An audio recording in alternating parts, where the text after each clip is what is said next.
Hello dear students, welcome to Oscar education. Students, यहाँ हमने अपना पार्ट 5 कंप्लीट कर लिया था। पार्ट 5 में अपने पास निरंतर आवेश वितरण और उसके प्रकार, वो सारी चीज़ें हमने समझ ली थी।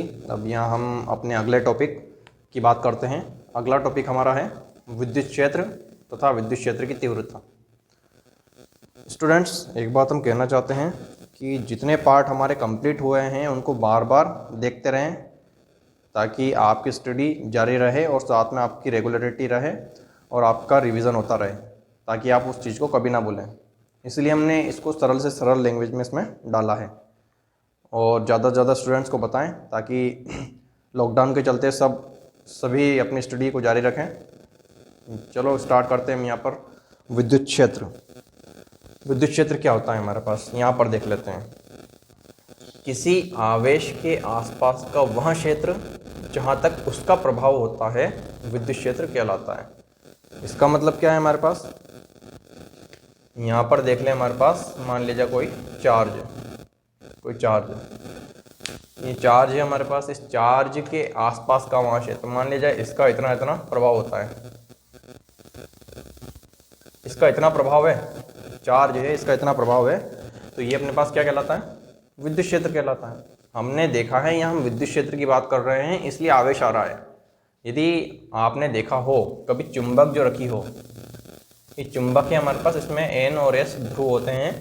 इसके पास यदि किसी सुई को लाएं हम, कोई सुई है हमारे पास, इसको लेके आए, तो इस चुंबक का प्रभाव भी इतनी इतनी जगह रहता है। यदि इस सुई को हमने इसके क्षेत्र में रख दिया तो वो चुंबक इसको यहीं से खींच लेगी। उसी प्रकार यहाँ पर हमारे पास विद्युत क्षेत्र है कि विद्युत क्षेत्र की तीव्रता क्या कहलाती है हमारे पास, किसी आवेश के आसपास का वह क्षेत्र, मतलब ये आवेश है, इसके आसपास का वह क्षेत्र जहाँ तक इस आवेश का प्रभाव होता है वो विद्युत क्षेत्र कहलाता है। यहाँ हम देख लेते हैं, ये विद्युत क्षेत्र हो गया हमारे पास। यहाँ हम देखते हैं विद्युत क्षेत्र की तीव्रता, ये क्या होती है हमारे पास। विद्युत क्षेत्र के किसी बिंदु पर स्थित एकांक धनावेश जितने बल का अनुभव करता है उसे उस बिंदु पर विद्युत क्षेत्र की तीव्रता कहते हैं। अब यहाँ देख लेते हैं हम, जैसे हमारे पास ये डेफिनेशन होगी इसकी।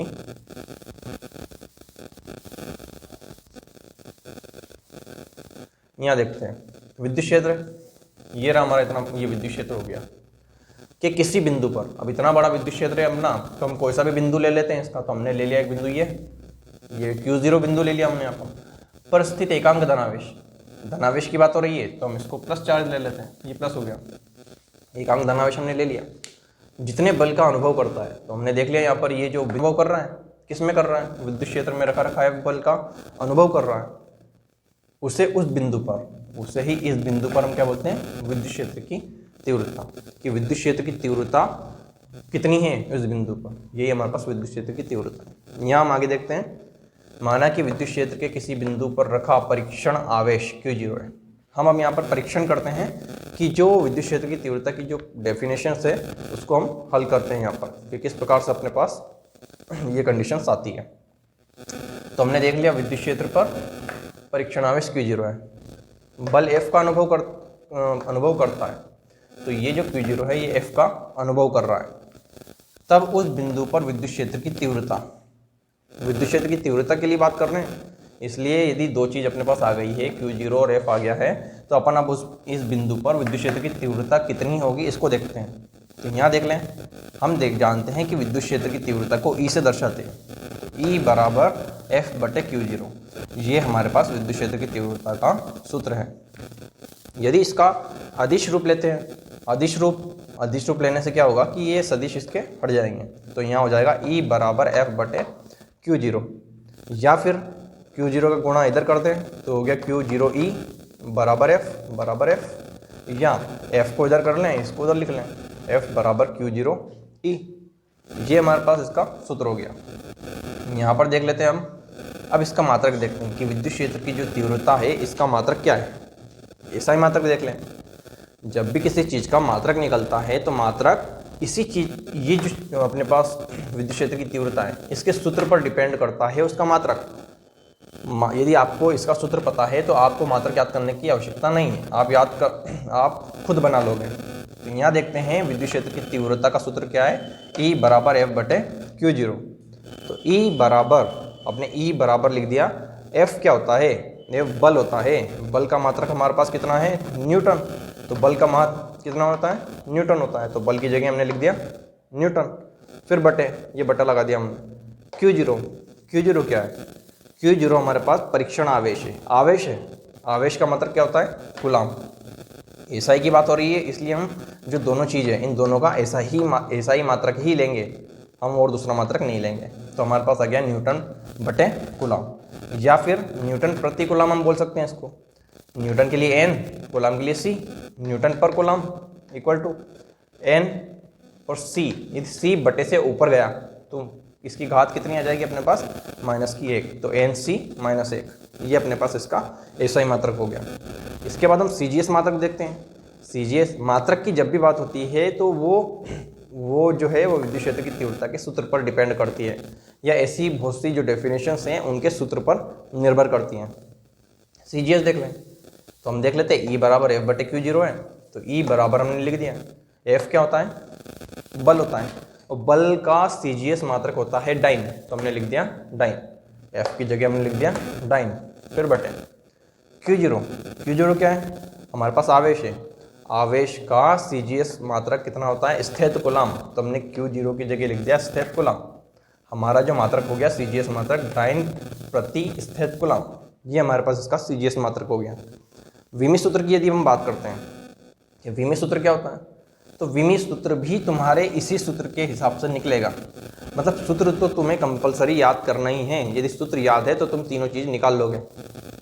तो विमी सूत्र बराबर E बराबर F बटे Q0। अब ये हमने कक्षा 11th में पढ़ा था कि विमी सूत्र सारे याद कर लेते हैं। तो बल का विमी सूत्र हमारे पास कितना होता है, बल का विमी सूत्र होता है हमारे पास mLT -2, ये हमने यहाँ पर देख लिया। Q0 का मान कितना होता है, Q0 की जगह हम, Q0 का कोई विमी सूत्र नहीं होता है, Q0 को तो हमको हल करना पड़ेगा। यहाँ हम देख ले, विद्युत धारा की परिभाषा जब हमने पढ़ी थी तो विद्युत धारा की परिभाषा हमारे पास क्या थी, आवेश प्रवाह की दर विद्युत धारा कहलाती है, तो I बराबर होता है Q बटे T, ये था हमारे पास, ये हमारे पास था। T का गुणा इधर करते हैं तो कितना हो जाता है, IT बराबर Q। अब ये Q की जगह हम क्या ले लें, हम ये Q की जगह Q0 ले लें, हमने ये ले लिया। यहाँ हम देखते हैं Q0 है, Q0 की जगह हमने क्या लिख दिया, IT, तो Q0 की जगह हमने लिख दिया IT, क्योंकि Q0 का मान हमारे पास IT होता है। अब यहाँ देख लें, ये हमारे पास ऐसा ही है।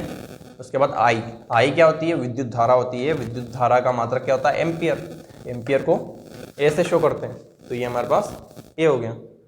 T क्या है, T यहाँ पर हमारे पास टाइम है, टाइम के लिए हम क्या लिखते हैं, T, तो T लिख दिया हमने। यहाँ हम आगे हल करते हैं इसको, देखना M ऐसा ही है हमारे पास, L ऐसा ही है, T -2 भी ऐसा ही है।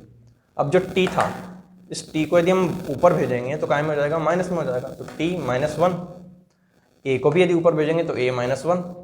अब यहाँ हम हल करते हैं इसको, M L T -2 और -1 -3, दोनों को हमने जोड़ दिया, और A की पावर -1, तो ये अपने पास इसका विमी सूत्र हो गया।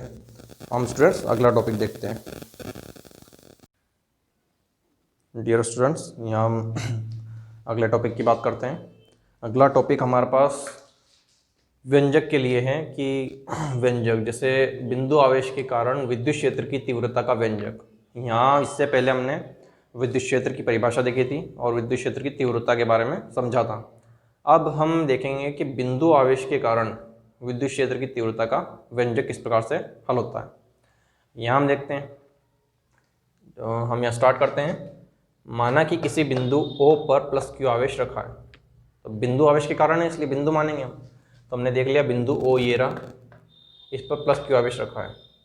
इस आवेश से R दूरी पर एक बिंदु P है, इससे R दूरी पर, मतलब यहाँ हम देख लेते हैं, इससे R दूरी पर हमारे पास एक बिंदु P है, ये हमारे पास एक बिंदु P है जिस पर विद्युत क्षेत्र की तीव्रता ज्ञात करनी है। बिंदु P पर हमें विद्युत क्षेत्र की तीव्रता ज्ञात करनी है।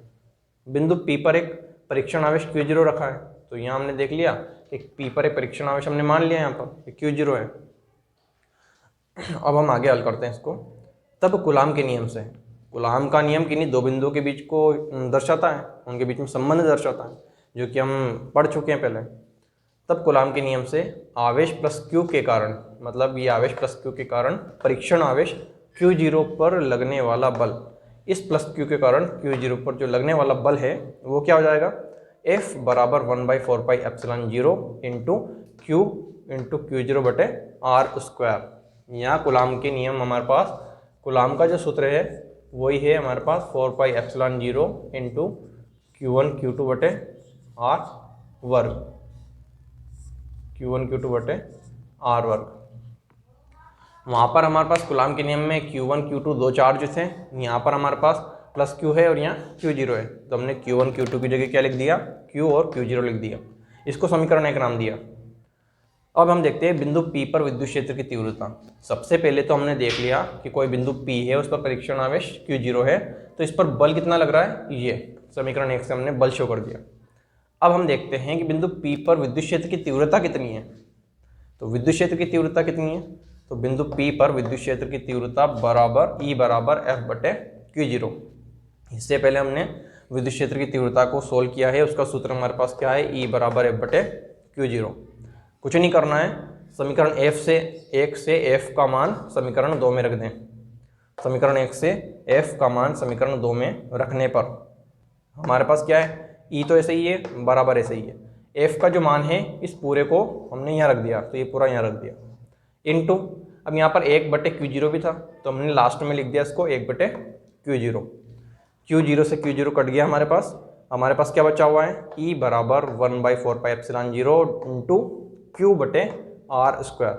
यही हमारे पास बिंदु आवेश के कारण विद्युत क्षेत्र की तीव्रता का व्यंजक है।